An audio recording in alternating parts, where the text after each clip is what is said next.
It's 5 o'clock on Friday, so we are live. And tonight, this is going to be my last video. I hope I'm planning on having anything to do with the Scotch online Scotch whiskey awards.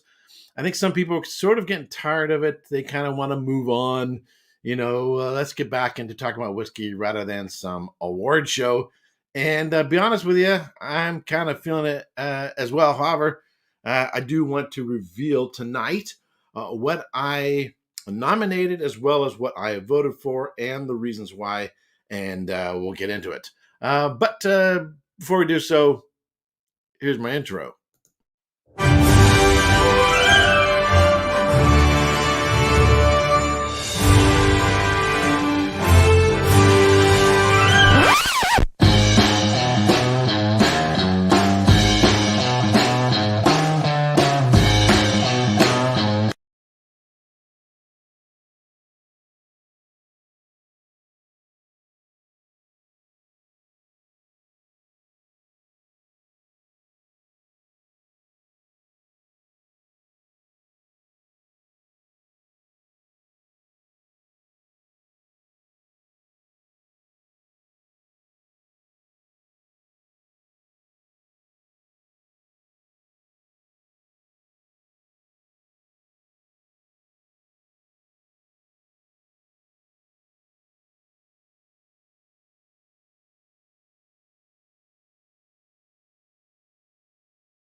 All right, I think I'm back.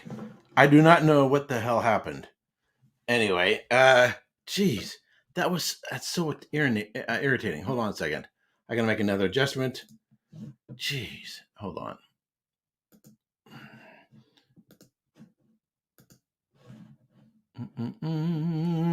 Give me just a second. It's been a while since I've had any technical issues. Give me a second. Home. There we go. All right. Don't know what happened. Give me just a second. It's going to take a second. I got a couple other things. Now I got to reset up. What a pain in the ass.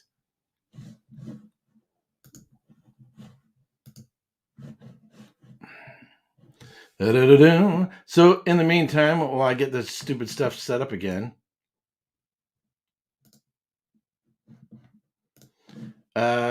pour yourself something. I just have to bring the chat back up and all this other crap. It's been a while since I've had any technical issues like that. Welcome back. Yeah, thank you very much. All right. Really, really strange. Let's see here. All right, got that going, got that going. What a pain in the ass. Going along just fine. Do the intro thing, and all of a sudden, boom, it went black. So, if you haven't already, pour yourself something, because I got a feeling we're going to need it.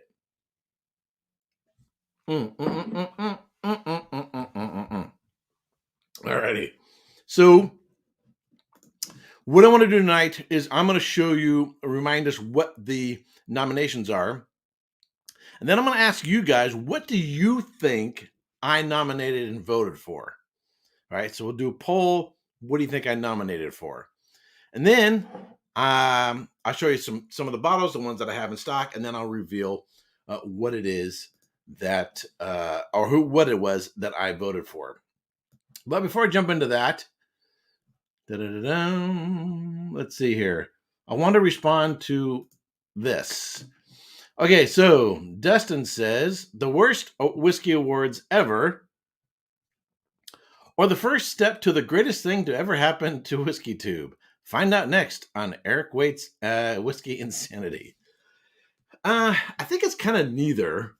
The best thing that ever happened to Whiskey Tube, despite the technological problems that we just had, the best thing that ever happened to Whiskey Tube was actually StreamYard. StreamYard made doing live streams all the more easier.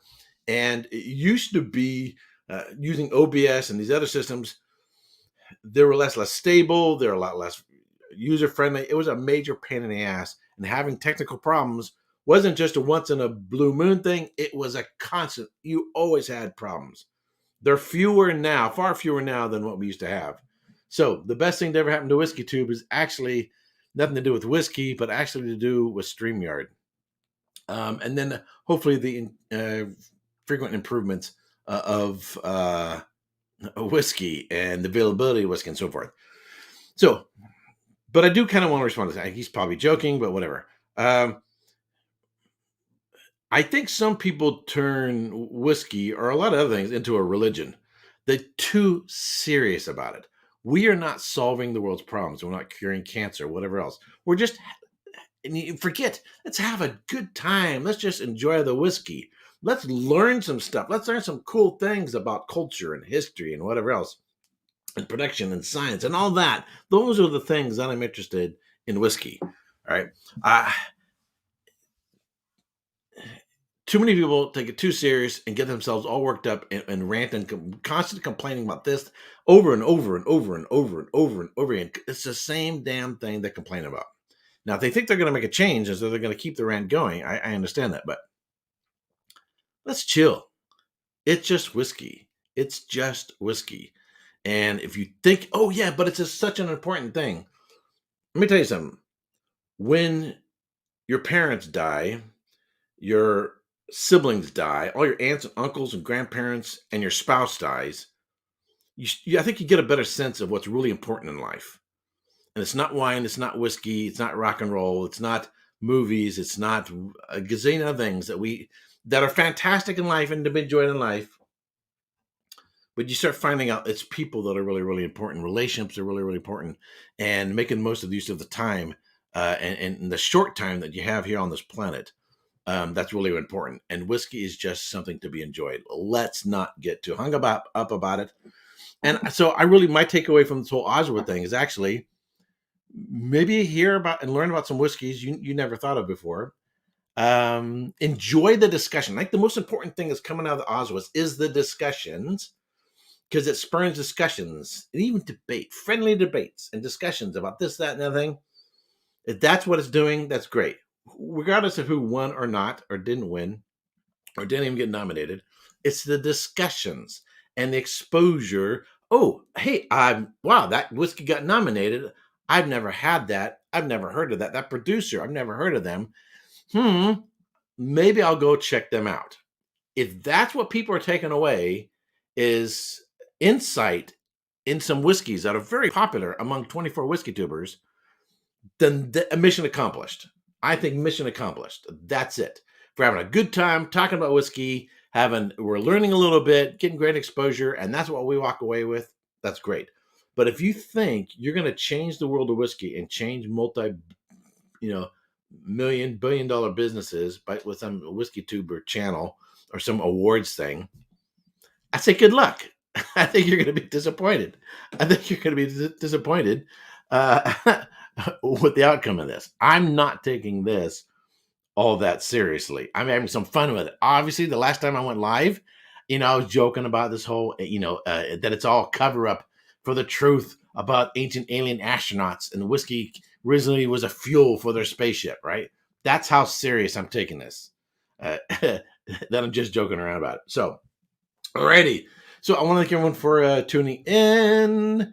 Paul M, Chop Shelf Dustin, Fernando, Michael Gonzalez, IC86, well, Ental 10 Broke, JG, Green Valley. If you're watching this on the replay, thank you much, John Cherry. Thank you much for tuning in. Christopher Malloy, thanks for tuning in. So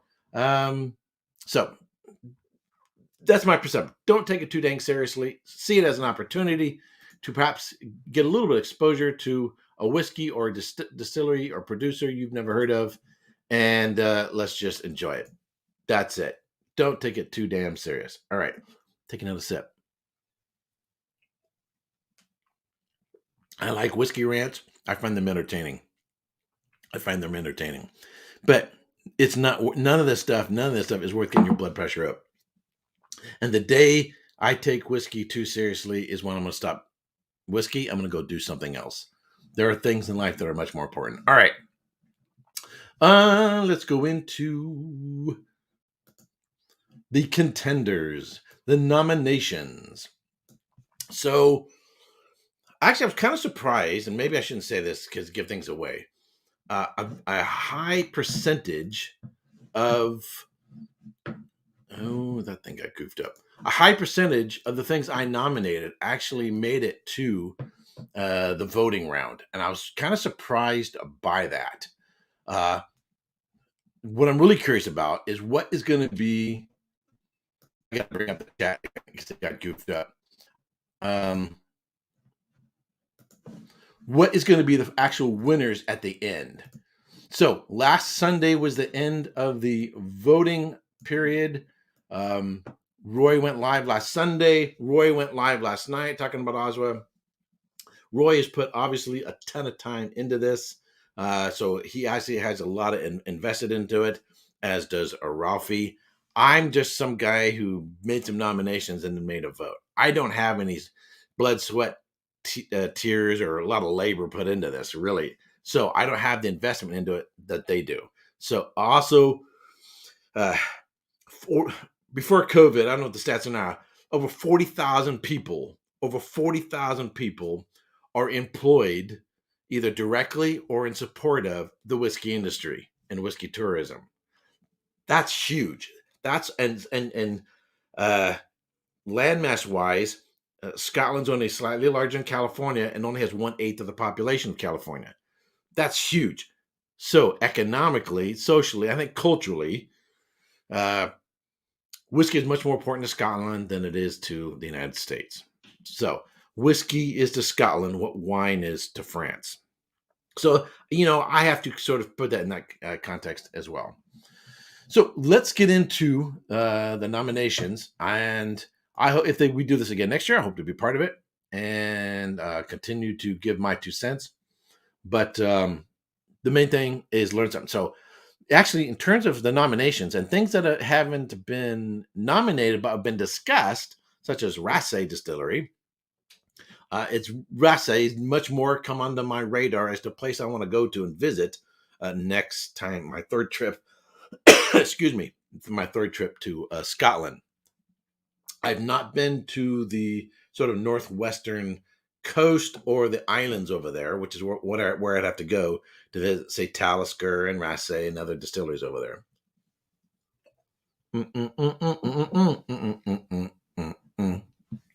All right. I think, in terms of all the categories, the 2 most important are the first and the last, sort of the bookends. In fact, Roy referred to them as bookends last night. If you haven't seen Roy's live stream, watch it on a replay. They're also, I think, the 2 most difficult. And the funny thing is, since the time that the nominations were made and the time that I voted and now, as I reconsider and rethink of these, I kind of go, you know what? There's a possibility if I were to re-vote today, I might vote differently. Because I think some of these whiskeys are so great. they're, I think, equal in quality. It's really what I'm going to drink, this one or that one. It's going to come. Excuse me. It's really going to come down to mood and weather, and the fact that here now it's getting colder. Even the summertime here, it drops down to 55 degrees in the middle of the night because we're next to the ocean, near the ocean.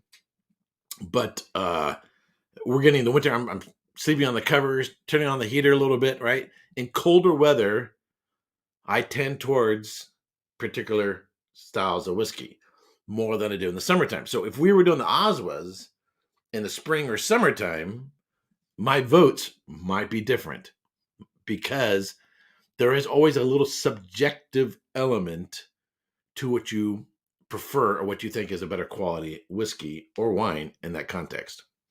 There's some objective elements to it, but it's subjective as well. So if we were doing this in the summertime, I think my votes would be very, very, very different based on the moods that I tend to be driven. All right, enough blah, blah, blah. Let's get into it. So the first category is best entry level single malt 2021. The Ardbeg 10, Isle of Arran 10, Bunnahabhain 12, Deanston 12, Glencadam 10, and Highland Park 12. I was actually surprised. Some of my fellow whiskey tubers, particularly up in Canada, are actually quite in favor of the Highland Park 12. And I'm kind of surprised by that. I don't think it's a bad whiskey. It just isn't one of my favorites. So I actually had, so for category number one, right? For category one, which one do you think I voted for? Which one do you think I voted for? Did I vote for Ardbeg? Did I vote for Bunnahabhain? Let me put it back up here again. Did I vote for Ardbeg? Did I vote for Arran? Did I vote for Bunnahabhain? Did I vote for Deanston? Did I vote for Glencadam? Or did I vote for Highland Park? So you could put 1, 2, 3, 4, 5, or 6 rather than having to spell it out. So 1 through 6. What do you think I voted for? And if you guys get this wrong, you haven't been, or at least not second choice, you haven't been watching my channel. The reason why I want to know what you guys think is because this will indicate to me how well you guys know me and how well you know my channel. Ardbeg, based on what I know about you, Christopher Malloy says. So we're seeing a lot of Bunnahabhains and Ardbegs. Bunnahabhain and Ardbeg. Almost like Bunnahabhain and Ardbeg. Peter White says 1, Bunnahabhain and Ardbeg. And I say, you know what? You guys are absolutely spot on. Let me bring the bottles up here. So I actually currently right now, and what I have in this glass is actually the Arran. So here's the Arran 10. You see I haven't gotten very far into it. Here is the Ardbeg. Here's the, where did it go? Here's the Bunnahabhain. And the other ones, let me bring the slide up again. The Glencadam I don't have. Oh, and here is Highland Park. I'm going to put this one, and the Highland Park. So I don't have the Deanston. I've tasted it. Glencadam, I've tasted it, but I've never gone through a bottle.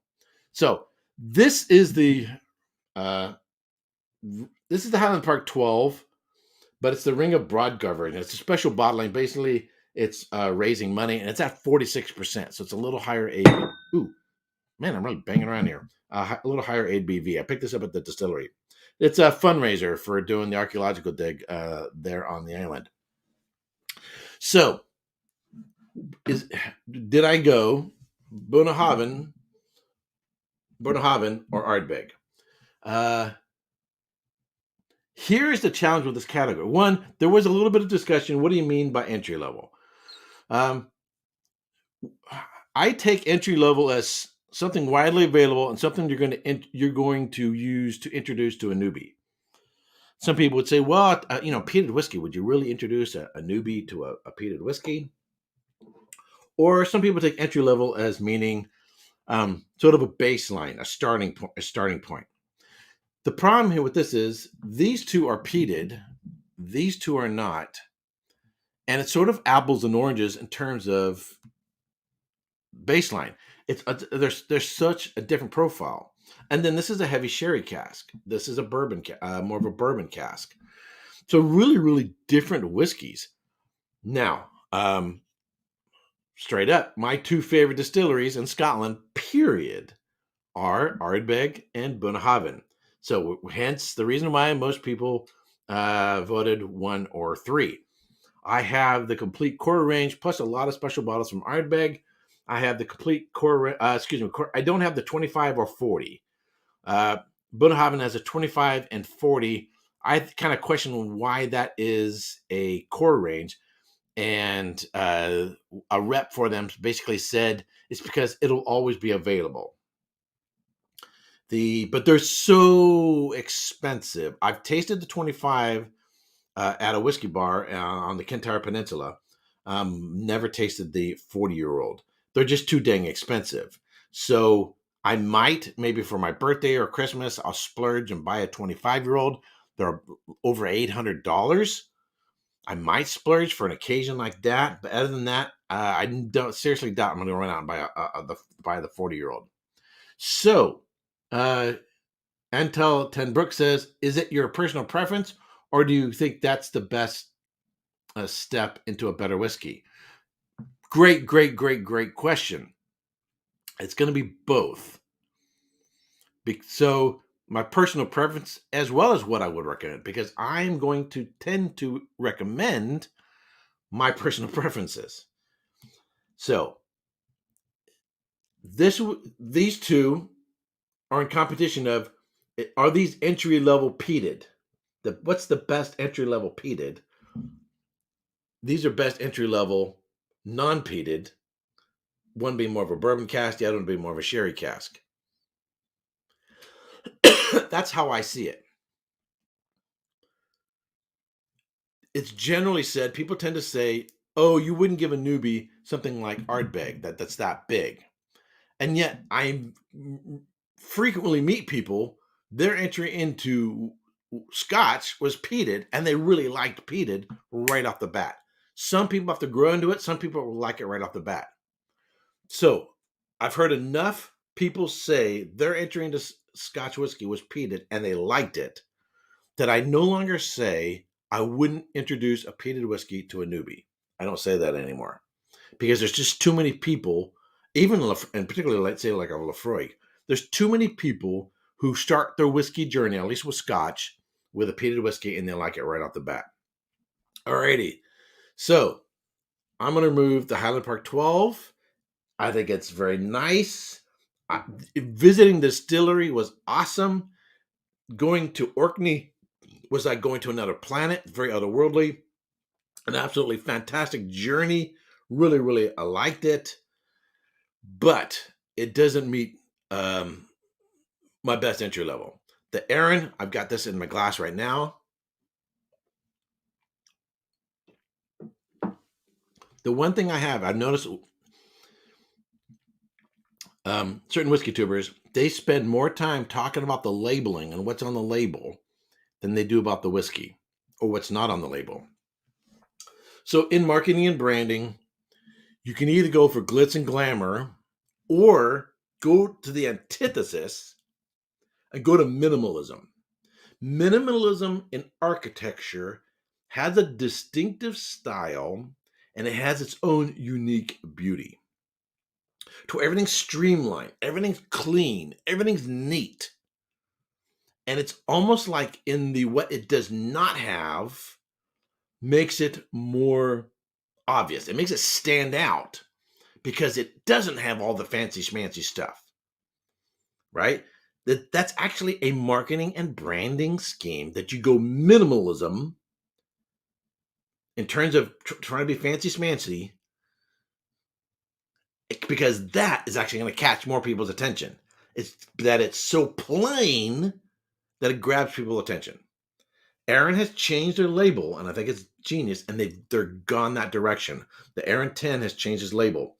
They're also in that sort of cleanness, that transparency, that sort of imagery, as everybody's talking about, is that it says straight up non-chill filtered, natural color. It's got an age statement, 46% alcohol by volume, clearly on there, and so on and so forth.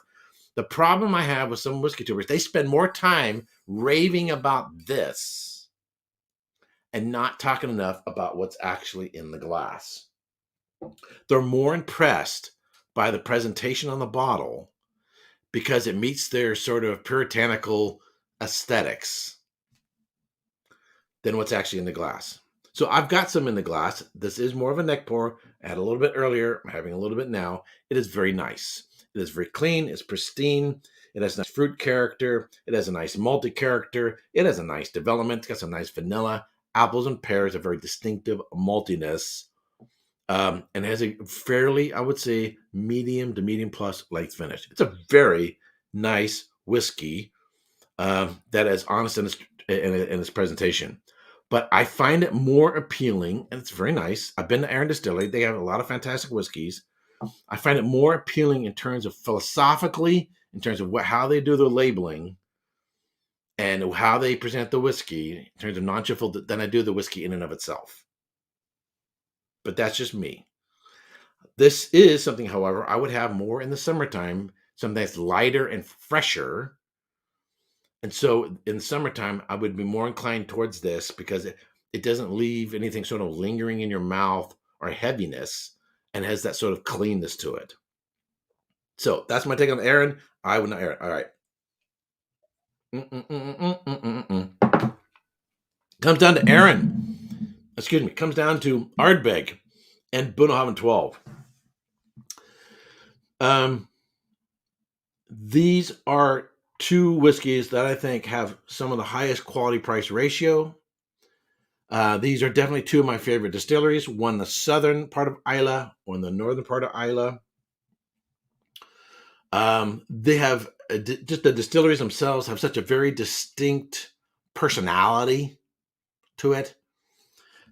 Of all the whiskeys I have and have finished a bottle and then repeated and bought another one, I've bought more of these and more of these than any other whiskey in terms of repeat purchases.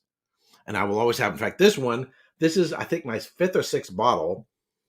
And I got a heel left. It's almost, whoa, sorry. Keep clanging into things. So, alrighty. Fernando says, I totally agree on simplicity of style. Ben and Rick do the same, and they make a very good, I think. Well, thank you very much. Alrighty. So, now for the reveal.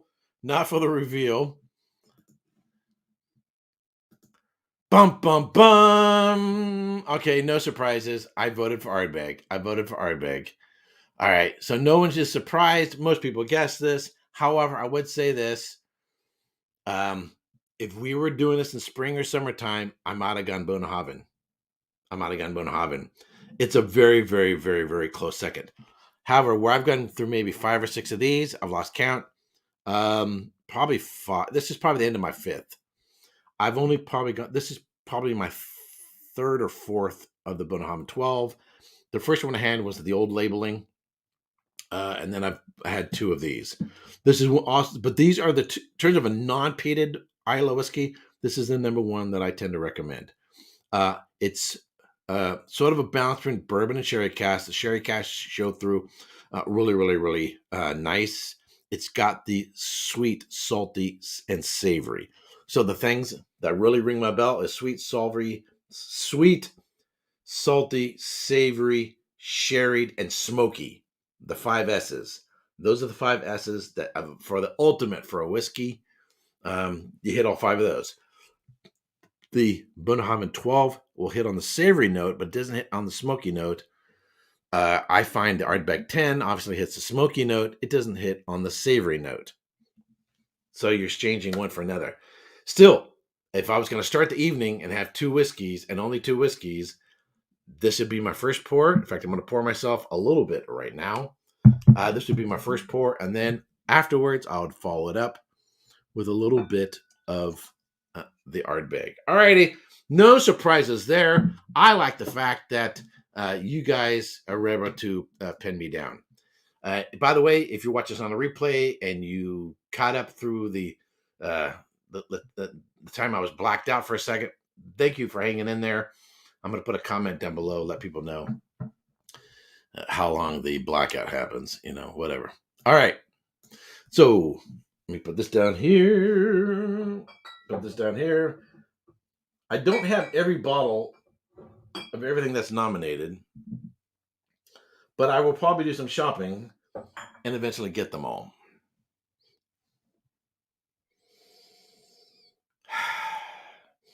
I'm getting a little bit of a sulfury note that I've never had before from the Bunnahabhain 12. All right. Category number 2. Best blended Scotch or blended malt. There are a lot of complaints about this one, that there's confusing categories of blended Scotch and blended malt because these things are too different. The only thing they have in common is the word blended and the fact that both will have at least some malt in it. All right, so we have Compassbox, Compassbox, Flaming Heart, Compassbox, Spice Tree, Compassbox, the Peat Monster, Cutty Sark, Prohibition, Douglas Lang, Scullywag, and Johnny Walker Green Blended Malt. So, thus far in these last 2 categories, my nominations for these categories have made it to the list. So, out of that, okay, from section number 2, I'm going to put up here, I'll bring it up here again. Excuse me. Did I nominate and vote the Compassbox Flaming Heart, the Compassbox Spice Tree, the Compassbox Peat Monster, the Cutty Sark Prohibition Edition, the Douglas Lang Scullywag, or the Johnny Walker Green Blend? Which one? And one of these I did vote to be here, and it made it to the nomination. We'll see it then. We'll see on November 6th whether it actually gets voted in. I actually voted for one of these. One of these is actually one of my nominations. Which one, 1 through 6, did I nominate and subsequently vote for? All right, so Green Valley says Johnny Walker Green. ICB86 says he loves Johnny Walker Green. Scott Rant says Peat Monster. Paul M says number 2. Erik H says Peat Monster, hands down. Michael Gonzalez says Erik did the Compassbox Spice Tree. See, if you know my videos and you know what I've reviewed, you probably are going to know. Fernando says Flaming Heart. So this is sort of my feedback to see how well my audience knows me. Top Shelf Dustin, Peat Monster or Green, going green. Which tells you Dustin doesn't watch my channel. Christopher Malloy, Johnny Walker Green, but it's a malt and shouldn't be in the category. So these are blended malts or blended whiskeys. I'm not going to rehearse that whole argument, but that's the way they did it. I've already mentioned in a previous live stream I would have categorized things differently, but we've already discussed that. I'm not going into that again. Not keep rehashing that old stuff.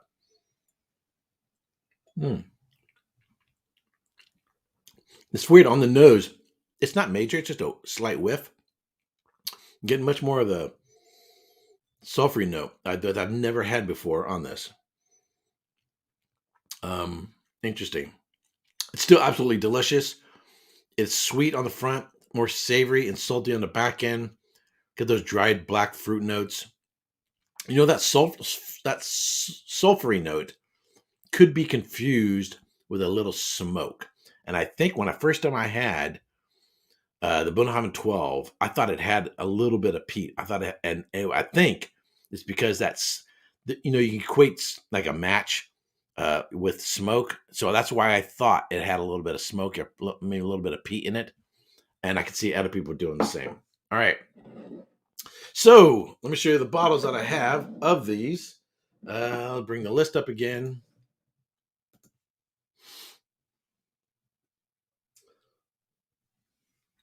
Of all these, the only one that I have reviewed is this one, the Compassbox Spice Tree. I've reviewed. Oh, actually, you know what? I take it back. No, I reviewed it. I reviewed it. I forgot. I actually have it down here. I have also reviewed the Peat Monster. I just didn't bring it up here. Oh well, kind of screwed that one up. I already made a reveal. All right.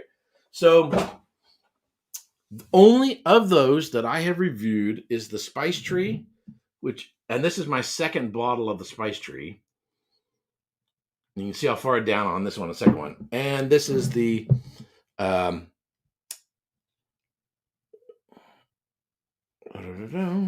this isn't the peat monster. Hold on. So I'm losing my mind. It's been a long week. This isn't the peat monster.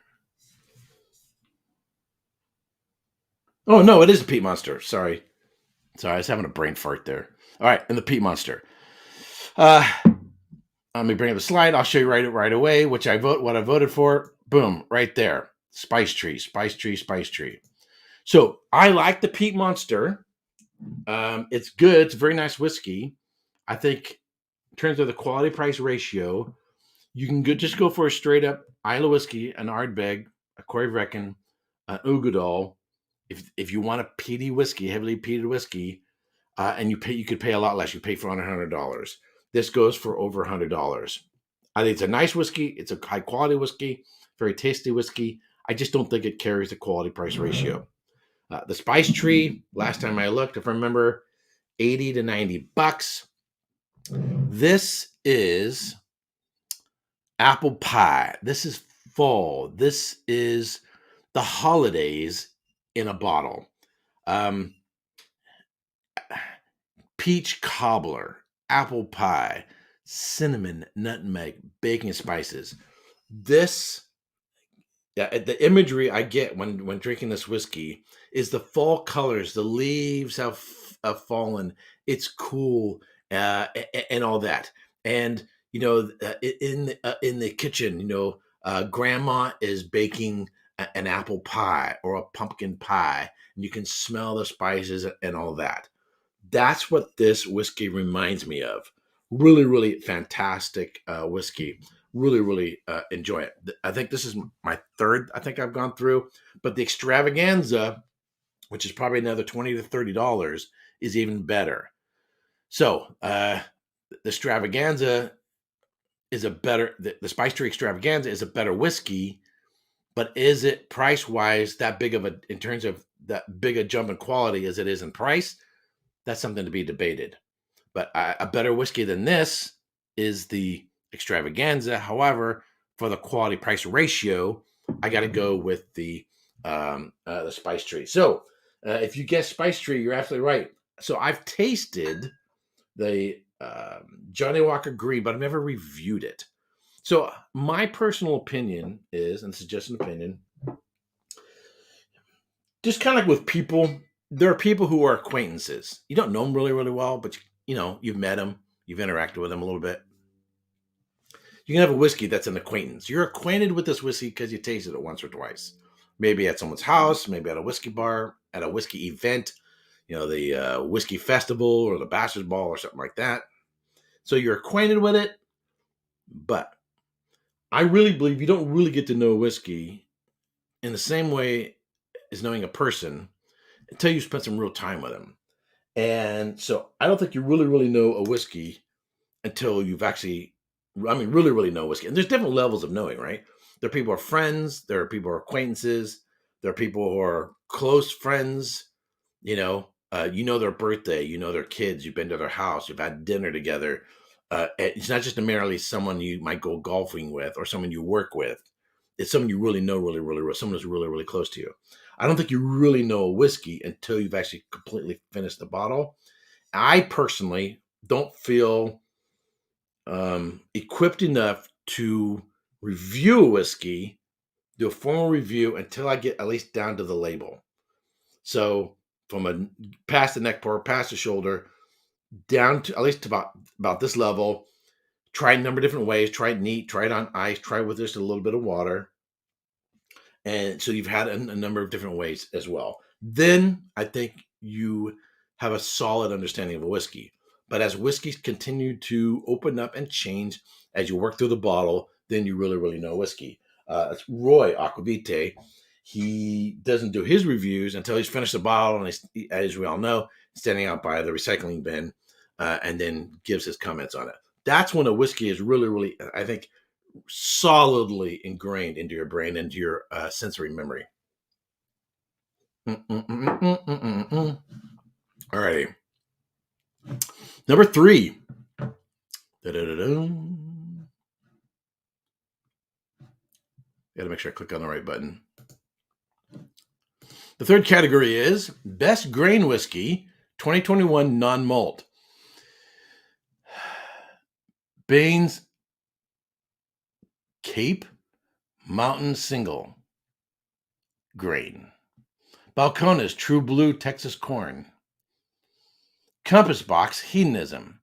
Teeling Single Grain. Wild Turkey 101 Kentucky Straight Bourbon. And Wild Turkey Rare Breed Kentucky Straight Bourbon. All right. So which one do you think I voted for? Number 1, number 2, number 3, going from top to the right. Did I vote for the fact that I don't even know what the hell that whiskey is? I don't even know what that Ben's Cape. Excuse me. Obviously I didn't vote for that one because I never even heard of that one. Balcones. I'm a big Balcones fan. Hedonism. I am a big Compassbox fan. Teeling. I have the full core range of the Teelings. Wild Turkey 101. I've been to the Distillery. And Wild Turkey Rare Breed. Which one do you think I voted for?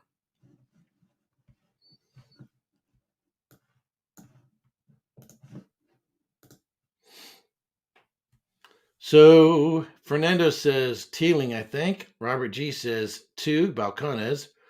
IC86 is Wild Turkey Rare Breed. Laruda Del Whiskey says Balcones. Green Valley says Balcones. Peter White says RB is a no-brainer here. Rare Breed is a no-brainer. Paul M says number 2. Rob C says Compassbox was his. Eric voted for Stealing. This must be Teeling, not Stealing. Rare Breed and a landslide. Rare Breed, Teeling, Rare Breed. It's funny, nobody's guessing Hedonism. I'm surprised. You appear to be really like the richness of high ABVs. Yes, I do. Michael C. 2019. Hey, it's been a while. I haven't seen you, man. All right, so let me bring up the bottles of these that I have, if I can find them. Okay, so here's the Teeling single grain. I've been clanging glasses tonight. Here is the Compassbox Hedonism. I had a bottle of the Rare Breed. I finished it and didn't replace it. Actually, funny because I actually bought it at the distillery. So I've reviewed the Rare Breed a long time ago. I finished a bottle of it. I haven't gotten another one yet, or have I? Hold on. Sometimes it's pretty. Sometimes you forget what you got on your shelf. I'm looking at my bourbons real quick. No, I don't think I replaced it. So, all right. So let me bring up what I actually voted for. Da-da-da-da. This is going to surprise some people not. The Teeling single grain is what I voted for, and a lot of people are going to give me a thumbs down and tell me I'm crazy. I would say this. I bounce back and forth between the Hedonism and the single grain. Here's the reasons why. Let me explain the reasons why. First of all, and I had this discussion with Roy when we went live. When I think single grain, bourbon does not come onto my radar. That's how they think of bourbon. That's not how we think of bourbon. We don't think of bourbon in that category. I know they do. That's not an American category. We don't think of it that way. And I know they're the ones they're very Scotland and UK centric, just as I'm, Americans, I centric. My relatives have been here since the 1620s. So I think like an American, surprise, surprise. But we don't think of bourbon in that category. When you think of Scotch whiskey in the various categories, single malt, single grain, blended malt, blended grain, and blended whiskeys, those are your categories. We don't have a corresponding categories, although we have single malt, but we don't see blended malt categories, and you don't see single. Do we have single grains in the United States? I've never seen, there might be one. I've never seen an American whiskey labeled a single grain. Bourbons are not labeled single grains. I know technically in terms of how many grains are in there, you could call it a single grain because it's made with grain whiskey. However, it's not made with bourbons aren't made with only one type of grain. Single distillery maybe, but not made. They're a mash. It's corn, maybe some rye, maybe some wheat, and they always have some malted barley, 5 to 10%. Right? So here's the issue.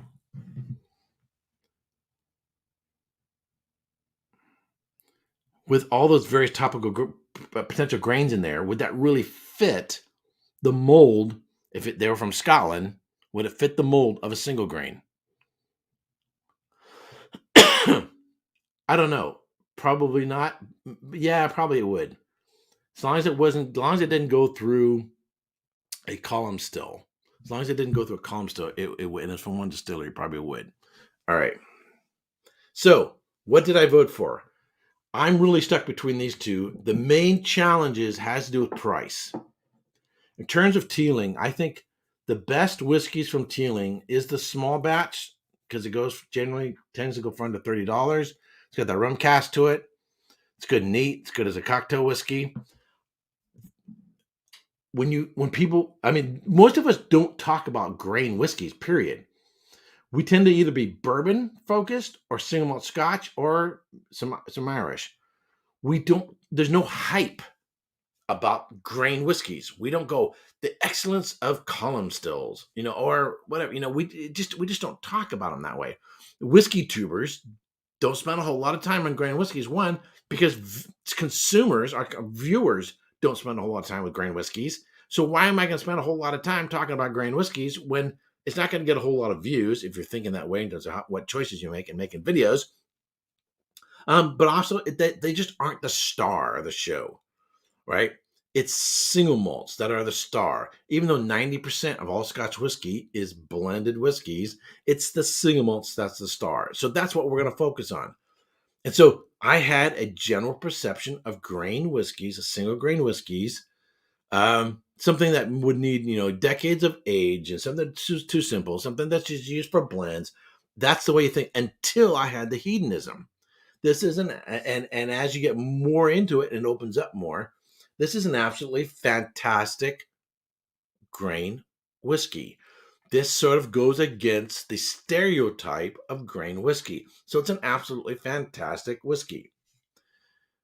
This, I think, is probably the best whiskey in terms of what's come out of the new distillery, not the old stock coming out of, as originally made from Cooley, is probably the best teeling whiskey, not only in terms of the quality of whiskey, but in terms of quality price ratio. And I really, really like it. So I'm kind of tossed between these two. I think and one of the challenges is price wise. I probably paid in the $90 range for this. I'm going to look it up real quick because prices have probably changed. I bought this before the embargo or the tariffs and all that crap. I'm going to see how much it cost. Compassbox hedonism is probably over $100 now. $110, $118. Okay, so $110, $118 versus, and I think this is like $40 maybe, or maybe $35. I'm going from memory. I know so in the previous $35. That's what I thought. About $35. So it can come down to, in terms of what you would recommend and the best in terms of quality price ratio, I might go teeling in terms of quality price ratio, the best bang for your buck, because I can get more than two of these for the price of this one. However, in a blind taste test, which one would I prefer? But the teeling leans on the cask to bring the character, right? Made in wine casks, various wine casks. They use some fortified wine casks and a Cabernet Sauvignon and a Chardonnay. This is leaning on those wine casks to give it character. This is leaning on the integrity of the grain whiskey, the blending, and probably just for the most part, just straight up bourbon casks. This, in terms of the quality of the whiskey, is a better whiskey. But this, in terms of quality price ratio, I'm going to kind of lean towards the Teeling. But I could argue. You could have two Eriks here having an argument back and forth about these two whiskeys as to which one to vote for. And I could, on one day, vote for the Hedonism, and another day vote for the Teeling. If someone's never had a grain whiskey and they're gonna shell out their money, and what I would recommend, I would probably go check out the Teeling. If you got more than $100 and you want to know how great a grain whiskey can actually be in its emphasis on being the very of a grain whiskey, I'm going to go Hedonism. So, what did I actually vote for? I think I already showed the slide already, but here we go. I have Teeling on here. That's what if I recall correctly, that's what I voted for, but I could just as well have voted for Hedonism. So that's kind of how that goes. And so the thing is this discussion goes on a lot in the wine world. Point scores. Some people say they don't like point scores. How can you summarize and make a true a statement about a whiskey with a point scores with a couple numbers? You can't. And I tell people a lot, you have to pay attention to all the descriptors and the descriptors of a wine or a whiskey and make your judgment based on that, not just a couple digits, right? So, you have to pay attention to all the notes and everything else to talk about it. And so I think what's really valuable here is more of the talk about these whiskeys and the strengths and what makes them what they are, as to what choice you make. So, cost aside, I would probably go Hedonism. Quality price ratio, I would probably go with Teeling, and that's on that. Everyone says, I tried to get the guys to listen to you last night. I really like Teeling. Oh, cool. Well, thank you very much. I don't know who the guys are. I guess some people he hangs out with. Cool. All right. So that's on that one. I will probably replace this one, the Teeling. Here's another, which you're most likely going to replace sooner. I'm probably going to replace, when I finish this bottle, before I will the Hedonism. I've had the Hedonism. It's nice, but it's expensive. I will probably replace the Teeling before I replace the Hedonism because of cost alone. Not that I can't. I can afford it all day long if I want it. It's not that. It's just that it's something inexpensive, $35. It's guilt-free drinking in terms of and giving it away. Right, easy to give away as a gift. Easy to give away. Oh, on Scotch for Dummies live stream. Thank you very much. That's right. Last night. All right, next. The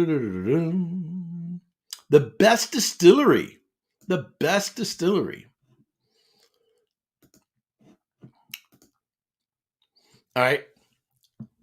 The best distillery 2021. Best what? Best quality? Best tour? Best core range? Best what? And what criteria are you using to determine these? All right, let's go. Isle of Arran, La Cranza. So that's on the north side of the Isle of Arran. Lag is on the southern end. Bruichladdich Distillery on the northern side of Islay. Bunnahabhain Distillery on Islay. Deanston Distillery, Southern Highlands.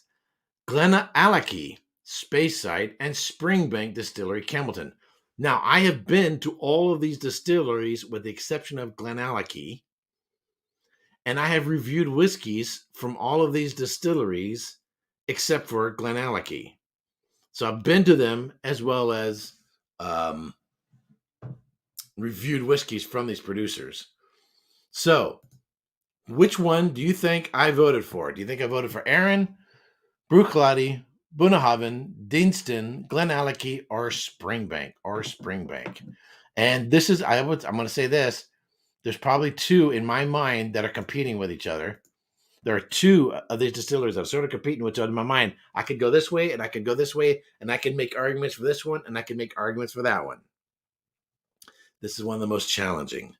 Now, the truth is, we all know, everybody here knows the best distillery actually isn't on the list because everybody knows Ardbeg is the best distillery, but it's not on the list. And we all know it's the best. They make the best whiskeys. But, you don't want to make other distilleries feel bad. So sometimes, you got to vote for another distillery so they don't feel bad. I mean, really Ardbeg should win every category. Even the single grain, even though they don't make single grains, they should win anyway because Ardbeg is just that awesome.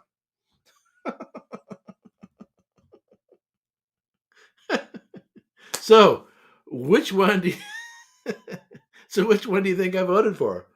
All right. Apparently, Integrity Malt equals best distillery. KPX 1138, Integrity Malt. I suppose so. Michael Haxler says Bunnahabhain. Green Valley says Lagavulin. Yeah, Lagavulin's not on the list. I like Lagavulin. I had a great time there. Top Shelf says 1960s and 70s, Ardbeg was the best. Oh, well, not today. Top Shelf, Destin, I should put you on timeout and excommunicate you from the channel. Paul M says Buna. Chris McClure says Buna. N says Ardbeg. Grumpy Old Fart says Buna. See, people know me. Grammy Young says Erik Wait, the best haggis, neeps, and tatties. I didn't have haggis at Deanston. Actually, so the best haggis I actually had was at the Scotch Whiskey Experience. The touristy place. They have a cafe. It was really, really good. It was the best one I had. I've had haggis in Scotland, I don't know, I guess 8 to 10 times. Was the best. Second to that, actually, Roy and I, when we first met, the very first time I had haggis, we went out for a traditional Scottish breakfast. That was really good as well. But the one I had is, so if you're ever at the Scotch Whiskey Experience, and if the cafe is open, get the haggis and served with potatoes and gravy. It's absolutely fantastic. All right, so I'm going to show you what my reveal is. Here's my vote. Bum, bum, bum. Bunnahabhain. So, I voted for Bunnahabhain. Springbank, it's like, so let's say Bunnahabhain's here. Springbank is like here. It's so damn close. So damn close. In terms of what's on there, so damn close. Springbank is the old school distillery. I think the only computer they have is what they use for, doing the finances. The only thing mechanized like that, I think, is in the gift shop where you buy the whiskeys. It's probably like the cash register. It's old school. It has a lot of integrity, not just in terms of what they put on the bottle, but in terms of the functionality of the distillery in malting their own barley and all that. So it has those things in which it is a role model for all distilleries. Now, the reality is, there's a lot of complaints about the increasing unavailability of Springbank that's hard to get. When you have high quality, but you're old school and you don't have anything mechanized, your ability to produce larger quantities becomes limited. Lesser quantities means less availability, less distribution. And that's just the way it is. The only way you can increase quantities and distribution is to speed up production. To do that, they would have to go be mechanized or start another distillery. And I heard or read somewhere on Facebook, apparently Springbank is going to start another distillery. But it's going to be a few years. And of course, once they get it built and all that, it'll be a few years, obviously, until they actually have something in bottle for sale. So very, very, very close to that. would be Springbank. I like why did I say Bunnahabhain? Not just in terms of the whiskeys, the range of the whiskeys, the quality of the whiskeys. I love their Moyne bottlings, their peated bottlings. So even though they're mostly unpeated whiskeys, it's the Moyne Oloroso, the Moyne Bordeaux cask. All their peated ones are absolutely mind-blowingly superb in terms of visitation. It actually has one of the most beautiful views from the docks and so forth as you look out over across to Jura. So fantastic. It's a place where you could just really fall in love with. So because of the range of the whiskeys, the quality of the core range of the whiskeys, and because of how much again, this is subjective because most people probably watching never been to Bunnahabhain. I actually just love visiting the distillery. I know the Scotch test dummies, they became a bigger fan of Bunnahabhain after they visited the distillery. It had that kind of impact on them. All right.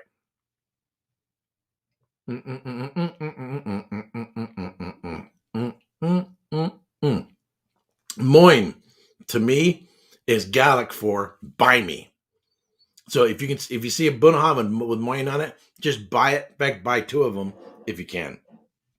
And if you buy it, don't like it, let me know. I'll take it off your hands.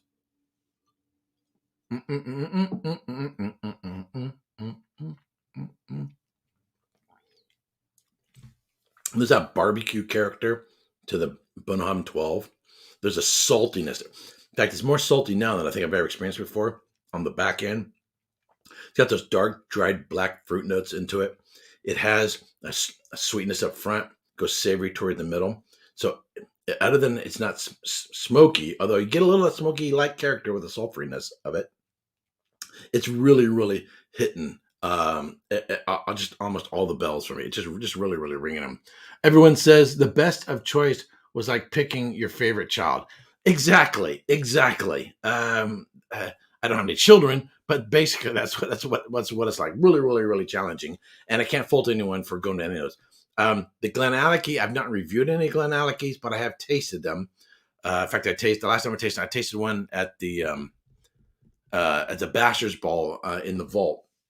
All right, next one, best distillery.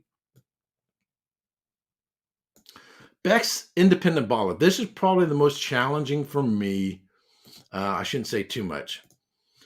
Best Independent Bottler, Adelphi, Douglas Lang, Gordon MacPhail, North Star Spirits.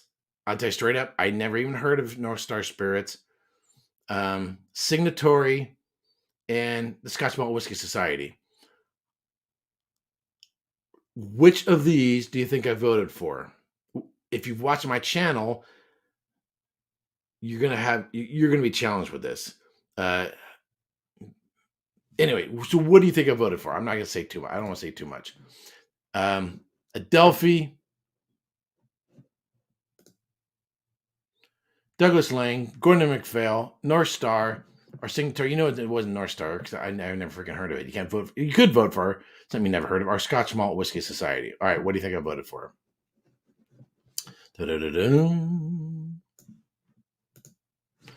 Alrighty, let's see what the votes are. Green Valley says Scotch Malt Whiskey Society. Peter White said this. So the Scotch Malt Whiskey Society should not be here. That's been an argument. I've already hashed over all that. I already covered in another video, so I'm not going to do it again. The biggest problem with this MWS is they're not available at a local store. It's a club, more or less, and that's how you get them. And you got to pay to get into it. I totally understand that, but still, they're an independent bottler. So I understand that, and that could be a reason why you wouldn't vote for them.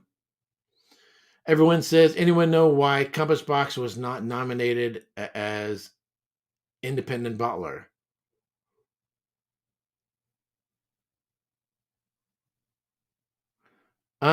Yeah, I can tell you why. So an independent bottler buys a whiskey from a distillery, and it's their version of that distillery. Compassbox blends from multiple distilleries, generally speaking, to produce their whiskey. So they are a blender. They're not independent bottler. An independent bottler would be one who says, this is a Bunnahabhain or a Bowmore 18 or whatever, but it's the Gordon MacPhail presentation of it, or it's the signatory presentation of it, or it's whatever, or it's the Scotch Malt Whisky Society. The Scotch Malt Whisky Society, they give these silly titles to the whiskeys. People think it's funny, entertaining. I don't like it. I'd rather just tell me straight up what the freaking distillery is. And so that's sort of the difference.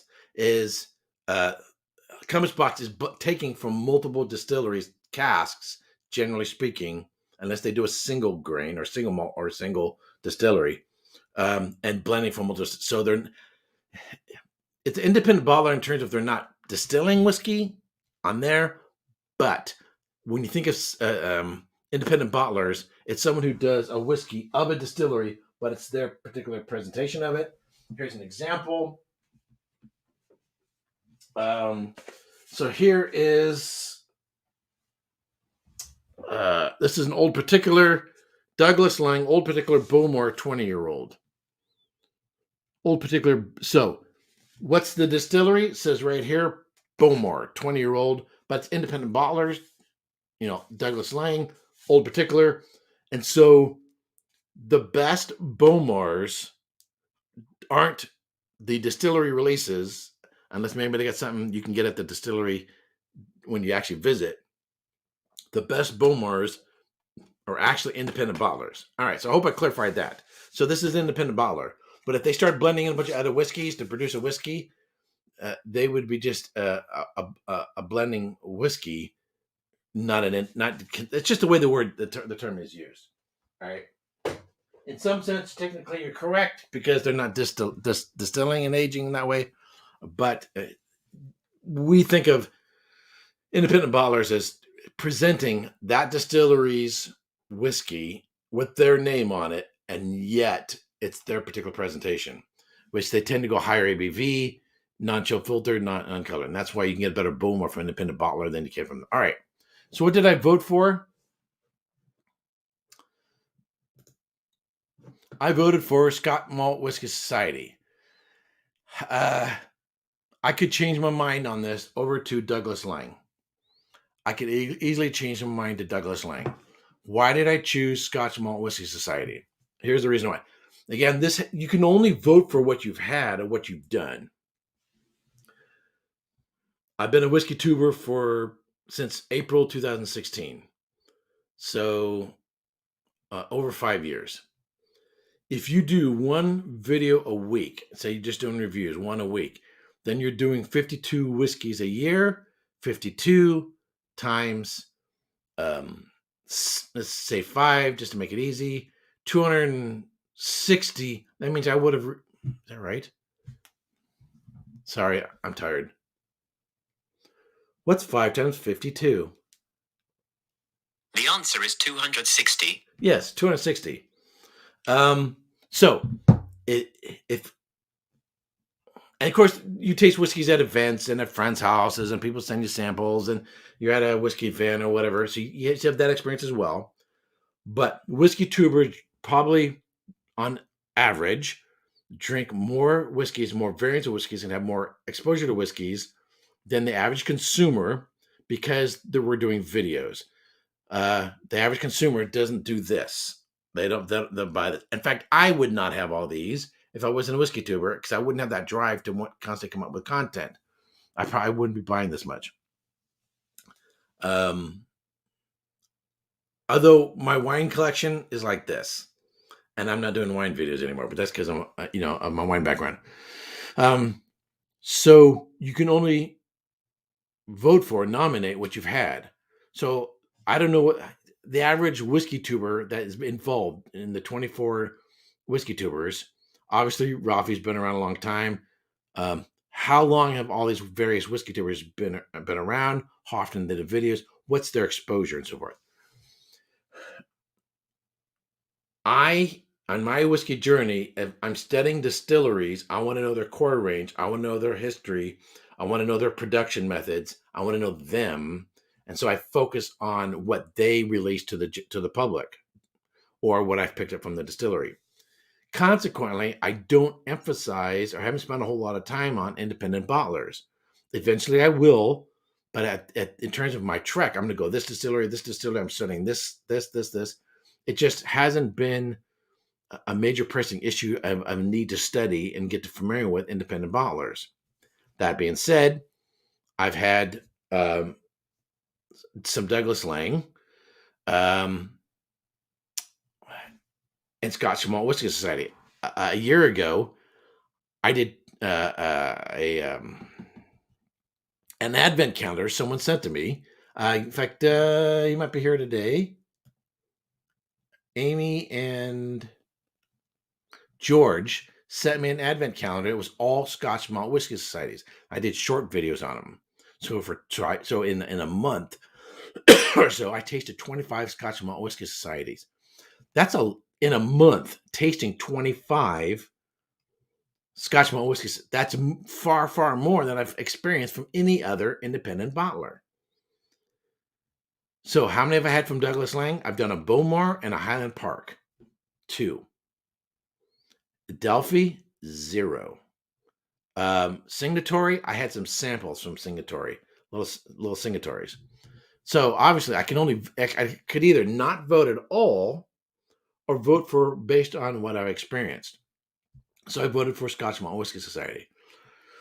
Is that the only reason why I voted for Scotch Malt Whiskey Society? I've never been disappointed by Scotch Malt Whiskey Society. I've had some that were, but I've never been thought they were really, really, really bad. There was one. It was called. I tasted actually at the Bachelor's Ball. It was called Cigar Juice. Was the name of the whiskey? Their weird name, and it was from Glenmorangie. The distillery was Glenmorangie, so it was a wine cask. It was underwhelming. It wasn't great. It wasn't bad. It was just, And for the price point, I didn't pay for it. Someone donated it to the vault. I wouldn't have paid that much. So that's the only one I found to be less than highly impressive. All the whiskeys that I had from George and Amy, Scotch Malt Whiskey Society, were just mind blowing. I've been to a couple Scotch Malt Whiskey Society events. I visited one of their centers with Roy in Edinburgh. Ben Dietrich, I've been to one of his presentations, or maybe 2. I can't remember. I think I've been to maybe 1 or 2. I can't remember. One, I can't. It's funny. When you get older, you start forgetting these things. I need to pour something. I need to pour something. So I was just highly, highly, highly impressed. So based on my experience, that's what I went for. The problem is their production's so low, they wouldn't be able to distribute to stores. Because once a cask is gone, it's gone. They don't repeat. That's it. And so they move on to something else. So if you find something you like, buy it and enjoy it, because it's then going to be gone. And that's but that's sort of the exploration that you constantly try of joining the club. You're constantly getting something new. That's the part of the imagery and the profile and the experience you have with them. All right, let's move on. Here we go. Hold on, I gotta pour something. What do I want to pour? Best new distillery. All right. I'm gonna pour myself I'm gonna pour myself a little Laphroaig 10, which will be coming up at the end. A Laphroaig 10-year-old sherry cask. This is the 10 sherry cask. I've not reviewed this one yet. I will probably review it in January. Currently doing this, I'll be finishing up this Irish series in a couple of weeks. Then I'll be doing a series on Texas whiskeys. And then beginning in January 2022, I will probably be doing nothing but Scotch for 2 years. Nothing but Scotch for 2 years. And in those 2 years, I hope to visit Scotland at least twice. And I'll be doing a whole class. I'll discuss it later. I'm not getting into it. I'll be teaching a class through my channel in preparation for an exam. All right. So the next category is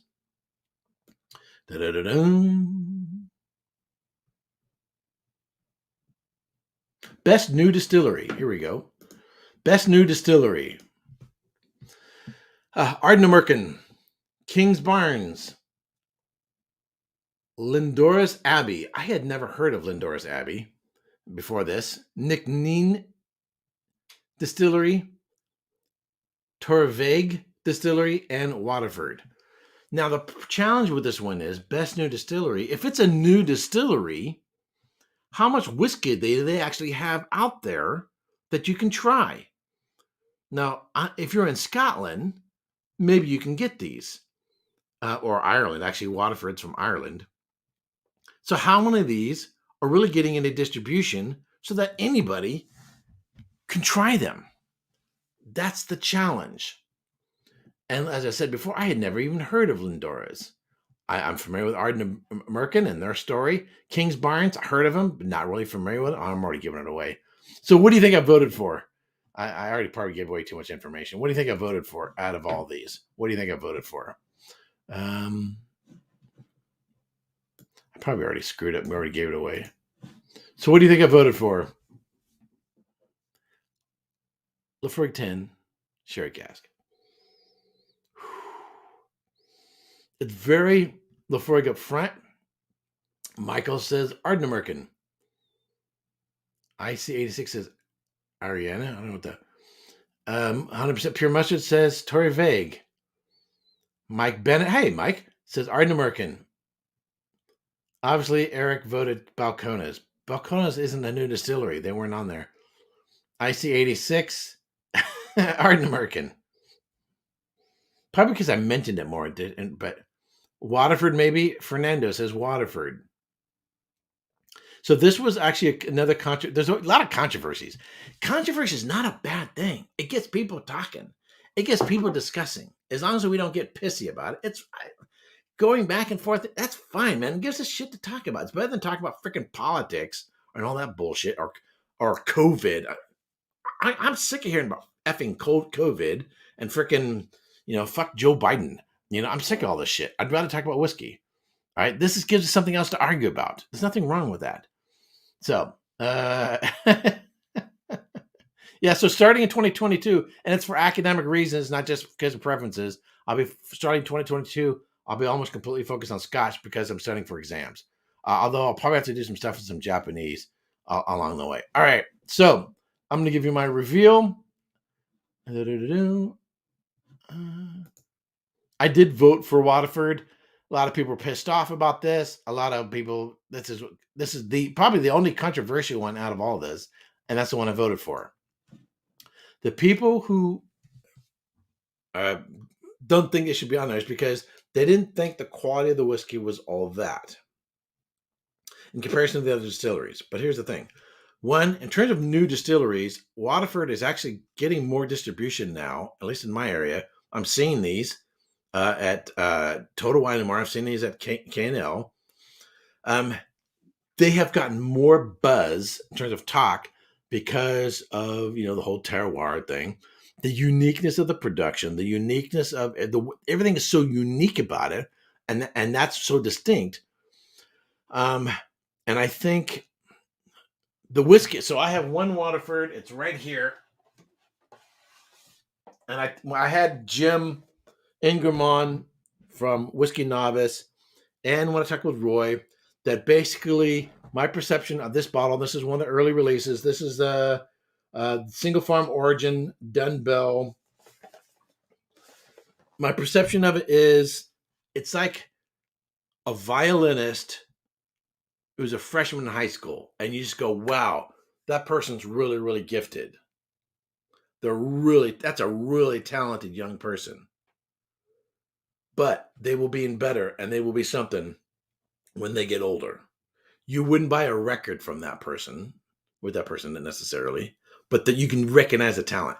And I think that's the thing is, for me personally, beyond the geekiness of how they do everything, which obviously is a whiskey nerd and wine sommelier, that grabs my attention.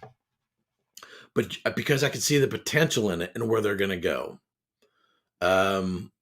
People complain about the quality price ratio, that in terms of how much these bottles cost at such young whiskeys, that it didn't justify the cost. The problem is the cost isn't justified just by what do you think the quality of the whiskey is, but based on production cost.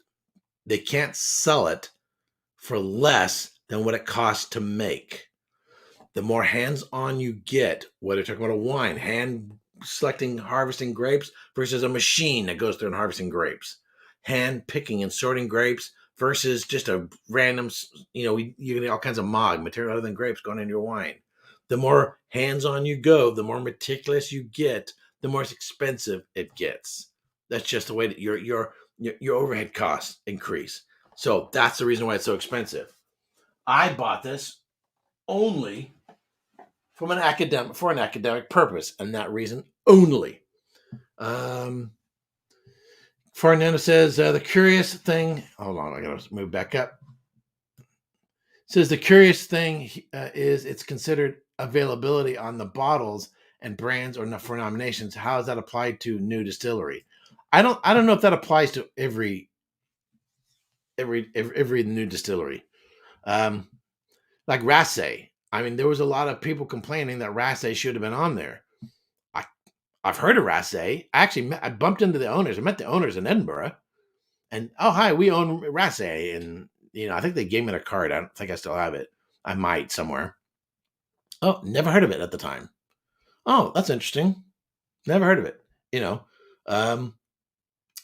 And I think that was back in 2018 that I met them in Edinburgh. Just happened to meet them. I can't vote for what I haven't had and what's not available. New distilleries don't have the production level, don't have the distribution level. Hence that. All right, so enough on that. So I voted for Waterford, and I stand by my decision. Not because they have the best whiskeys, obviously, because I haven't tasted all the others, but because I do think they're going to have an influence on other distilleries. I do think they are a maker and shaker, quite controversial, and they are going to influence others in the production of whiskey. And that's why I voted for him. What did I pour? Oh, yeah. The Laphroaig 10-year-old. Sherry cask.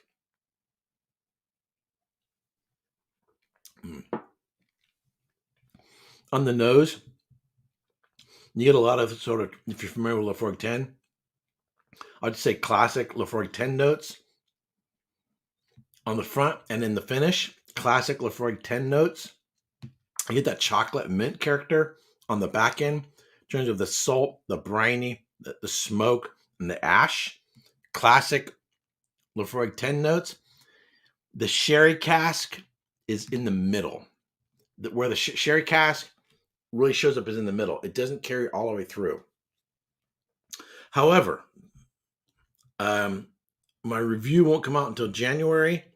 My hope is, and I'm expecting, and classic way Laphroaig is, by the time January gets here, and I keep going back to it and sampling it, by the time January is here, it'll have opened up, developed, and become more integrated. That's what I'm expecting by January 22. So, 2 months from now, I'm expecting this thing to develop more, and it'll be interesting to see how much it develops. All right. Next.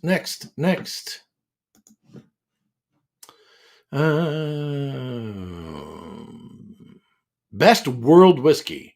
This is one of those categories I wasn't thrilled with. All right. In terms of the labeling things. All right. Amrut. I would call that a world whiskey. Fusion, India, single malt. I have a bottle of that and have reviewed it. Balcones, Texas single malt whiskey. I have it and have reviewed it. Cotswold. I've not reviewed it. Elijah Craig, barrel proof.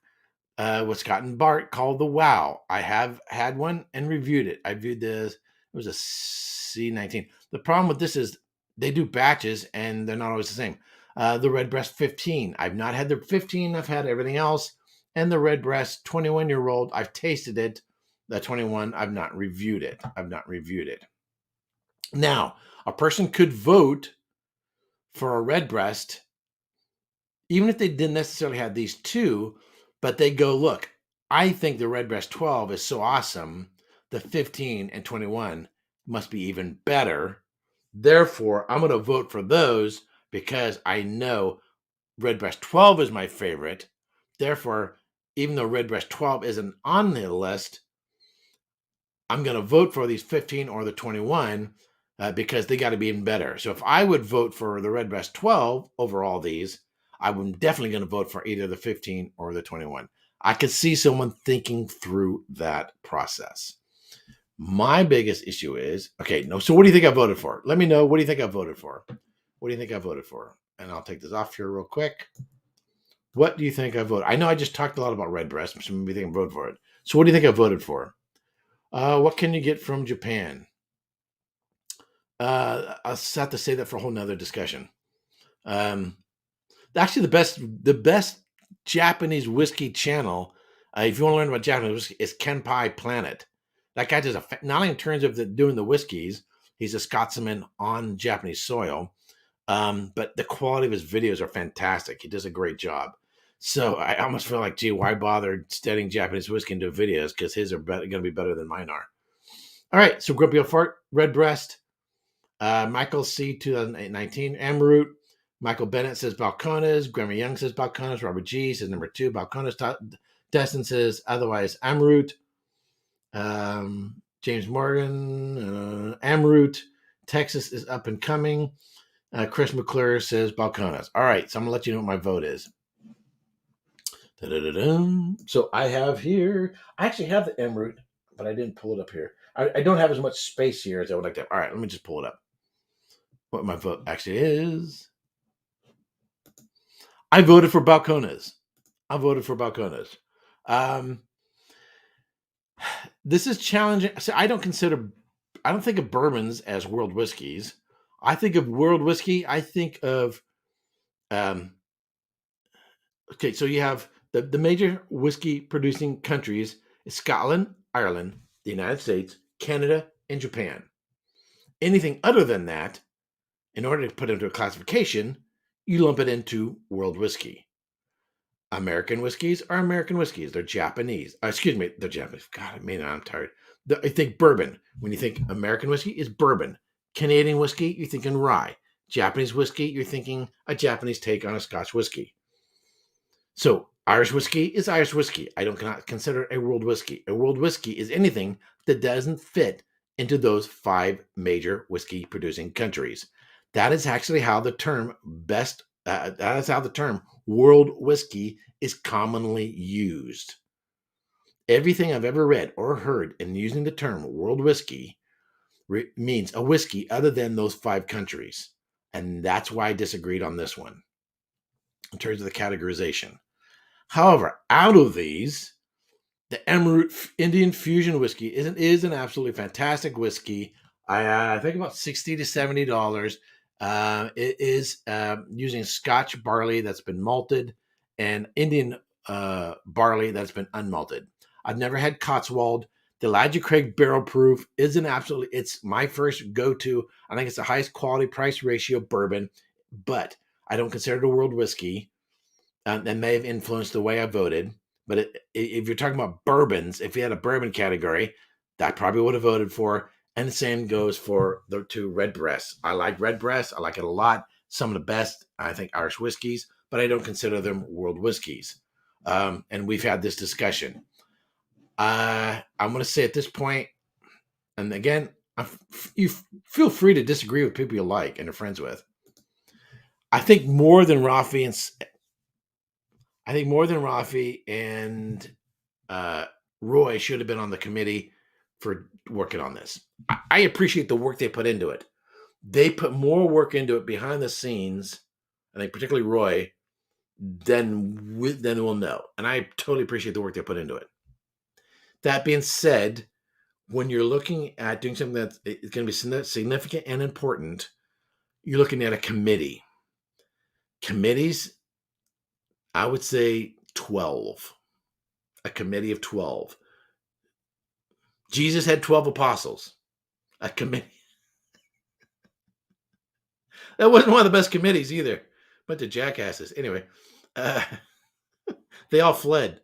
Only John stood by him in the end. All right. Sorry, I don't mean to get religious here. But a committee of 12. I would have had a committee of 12. And I would have representations from different countries who are Scotch forward. Some Americans, some Scots, some Brits. Pick some other countries, whatever you want. Germany. I would have had a committee of 12. You start off, you get your basic ideas, do the basic work.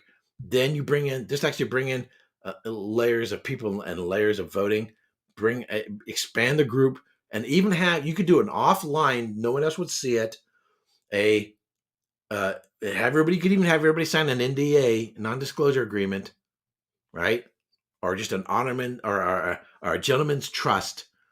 Do a Zoom chat and discussion, and discuss with everybody in an hour. Discuss these things, and have a committee of 12, or cut that in half. You can even do a committee of six, and do it that way. Now the logistics of getting everybody together when you're going around the world in time zones, that's a huge challenge. I get that. So maybe you wouldn't do it live, maybe just an email. Anyway, I just think more than 2 people should have come up with these categories. That's my opinion. I'm sticking to it. And I know I'm not alone. So I'm sticking to it. More than 2 people on the committee. I come from a Presbyterian background, which is a Scottish Protestant denomination. And typically on what they call a session or a group of elders, you probably have at least 4. So let's go with 4. Anyway, a synagogue is usually started with 10 people, 10 families in Judaism. All right, let's move on. But if you think of committees at work, I mean, do you have any committees at where you work where there's only 2 people on it making all these decisions? No. In any workplace. So when I have weekly business meetings, there's at least a dozen people involved. When you're talking about management, senior management, at least a dozen people involved. Yeah, you got someone who's, the head manager or whatever, but at least from different departments, representing different departments within a company, right? Jean-Luc Picard, the greatest Star Trek captain. I know I'm going to offend some people who are big fans of Kirk, but he would have his committee, and he would have his bridge crew in the committee, and he would make a decision, and he would make the final decision. But, number 1, Will Riker or Data or Worf or Geordi LaForge or Dr. Beverly Crusher. Okay, yes, I'm a Star Trek geek. They would give their 2 cents from their perspective and from their field, medical perspective, from a science perspective, from a, engineering perspective. And then Jean-Luc Picard would make his decision.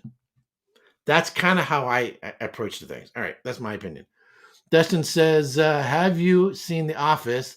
The party planning committee didn't work. Too many people. I've seen episodes on it. It's not my type of humor, but I get it. But that's comedy. I could see it making a pain in the ass, but I'm not a big fan of oligarchies. Oligarchies is when you have a power in the hands of a few. Our Supreme Court has 12 people on it. Benjamin Franklin considered the Supreme Court an oligarchy. The fact that they're in for life. I know I'm getting political here. When you're at a winery, I haven't been on for distilleries, but I've been for wineries. When you're on a tasting panel and you're sampling casks and sampling bottles, and you're making a decision on making a blend of casks or a blend of grapes, while you might have a master blender, there's oftentimes a committee of people who are part of the panel giving their 2 cents. On the ones that I've been, there's usually a winemaker.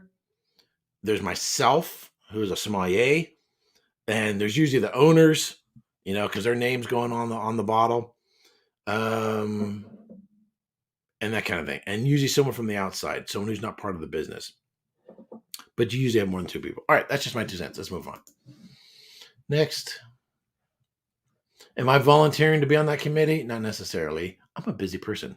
Sorry, I'm busy. I think some. Nancy Fraley would be great, although she's in the business, and that you might have you would probably, because it'd be a conflict of interest because you're in the business. That wouldn't work. Never mind. And she's not a whiskey doer. Right? Never mind. All right. Next,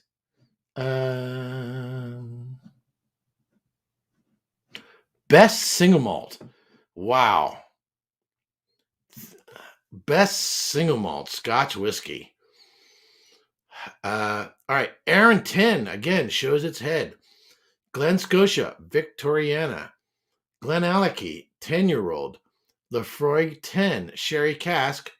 Longro, 18-year-old. And Talisker, 18-year-old.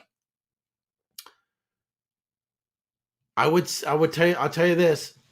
I have tasted all of these except for the Longro 18.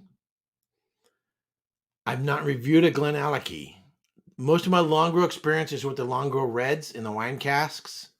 I've not yet reviewed the Lefroy 10. I've tasted the Victoriana. I've not reviewed it, but I was highly impressed when I had it at the distillery. I was drinking it earlier. The Aaron 10-year-old. I really like it, but I've not reviewed it yet. I just haven't gotten around to it. And I've reviewed the Talisker 18. So which of these do you think I voted for?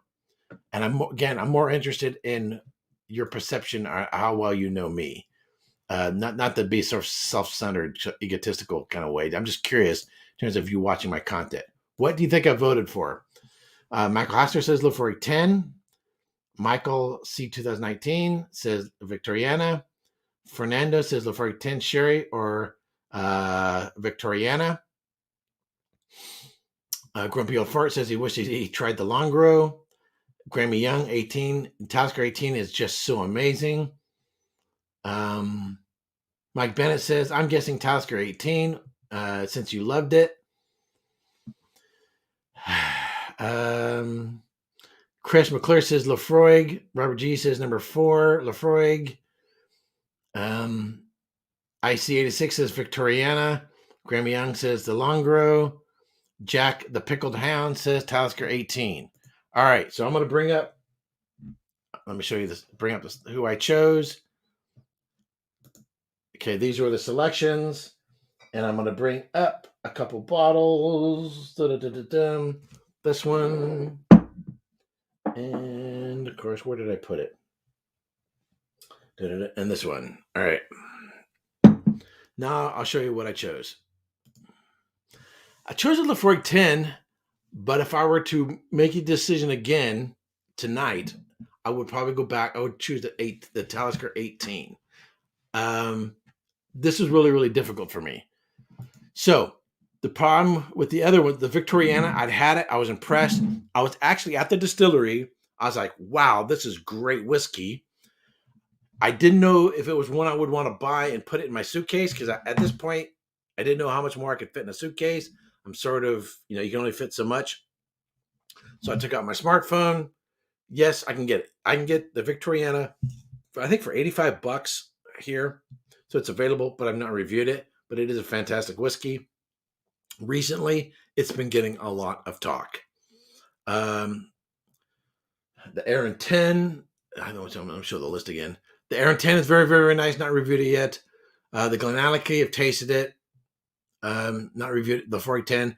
Longro, I'm 18. I've not had it, so I couldn't vote for it. So it really comes down to me between the Talisker 18 and the Lefroy 10. They both have a peat character to it. The Talisker 18, I think I paid like $80, but it's going for over $150. It's not an inexpensive whiskey. $150 to $200. The Lefroy 10, now widely available. I think I paid $65. Let me look it up I'm gonna look it up real quick. I should know this off the top of my head.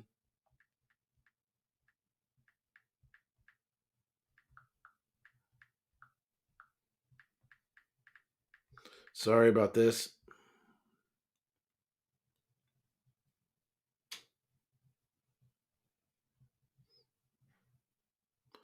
$75. Is price going to be taken into consideration?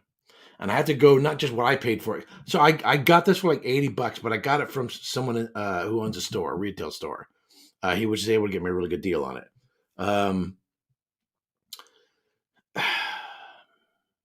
Obviously, if you take a look at this one, I've got a little more far down.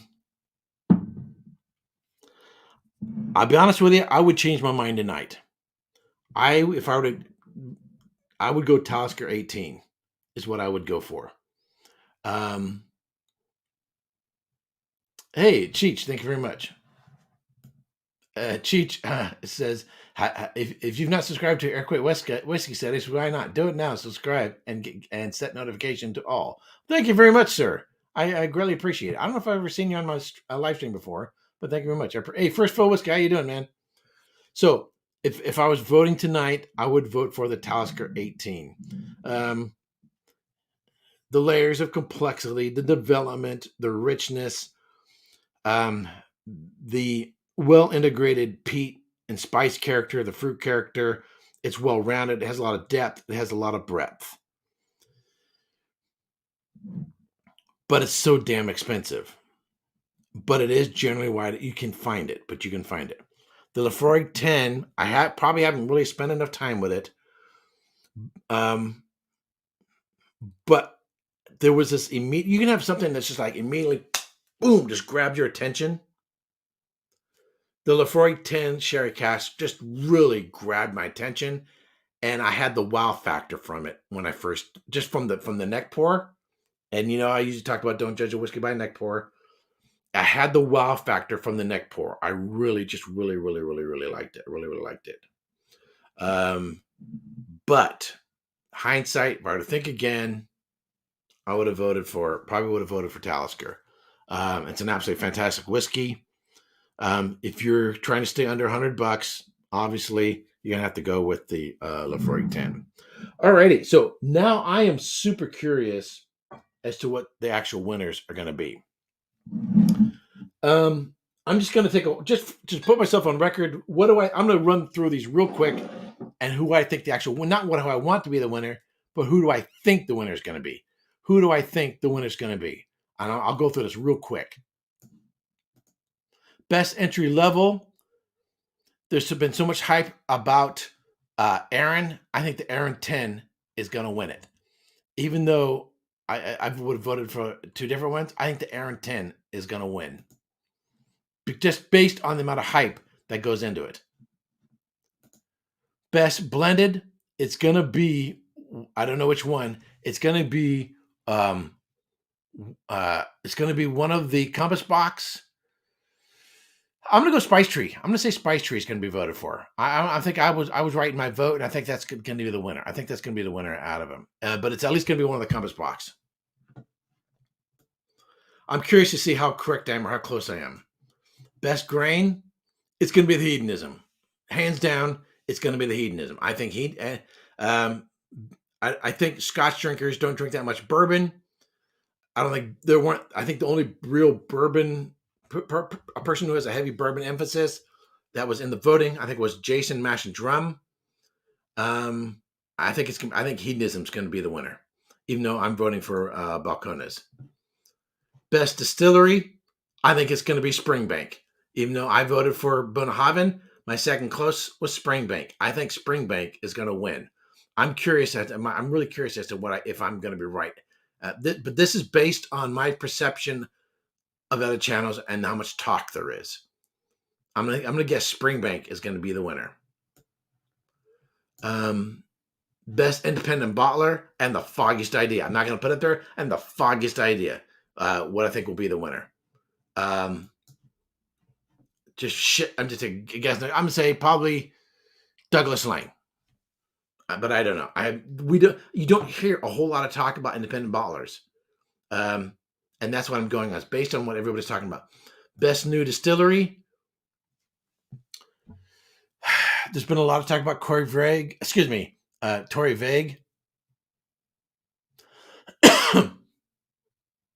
I'm going to guess Waterford in terms of new distilleries, mostly because of availability and what people have actually had if they actually voted.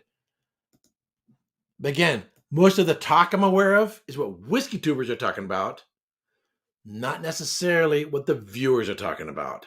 All right. I do watch the chats. I probably watch more whiskey tube channels than a lot of other whiskey tubers. I show up a lot in live streams, And so I do pay attention a lot to the chat. So I do get a sense of, the zeitgeist, the spirit of the day, what people are talking about. So but I think Waterford's probably going to be hitting it. But I could be wrong. Best world whiskey. Best world whiskey. Wow. I think one of the Redbreasts is going to get the vote. If not that, it'll be Elijah Craig. I think one of the Redbreasts will get the vote. I'll guess Redbreast 21. That's just my guess. That's just a guess. I'm probably way off on that one. Best single malt. What do I think is going to win the best single malt? Based on the talk, I think it's going to be the closest tie is going to be Aaron 10 or the Talisker 18. I think, although there's been a lot of hype about the Victoriana, I don't think it definitely is not. I don't think it's going to be Laphroaig 10. I don't think enough people have experienced a Longrow 18. And Glenallachie is also getting a lot of hype. Man, just based on discussions, Laphroaig 10 and the Longrow are out. I think it's going to, and based on recent discussions and what's on everybody's mind, I think it's going to come down between, I think it's going to be Aaron 10. I think it's going to be Aaron 10. I'm going to put, if I were to put money on it, I'm going to guess that it's going to be the Aaron. That's not my vote, but I'm going to guess that's going to be the final vote. And so I'm really curious. So November 6th, which is next Saturday, a week from tomorrow, next Saturday, I'm curious to see how quick I am. The two most important being the first and the last categories. I'm going to guess that Aaron 10 is going to win. I'm going to guess that the Aaron 10 is going to win, but we'll see how it goes. Alrighty, so I've been live for an hour and 45 minutes, and I hope you have enjoyed. If you're watching this on the replay, if you have different opinions and so on and so forth, you have any questions, any comments, leave them down below. Be sure to give this video a thumbs up if you enjoyed it. And we'll continue with the Irish series. I will be doing shortly the Rowan Co. and then 2 bottles from West Cork Distillery, a barrel proof and a peated cask whiskey. All right, again, I want to thank everyone for tuning in. Hope everybody has an absolutely fantastic weekend. Have a safe and sane and happy Halloween. Slàinte. Hey, don't forget to subscribe and check out these other whiskey videos.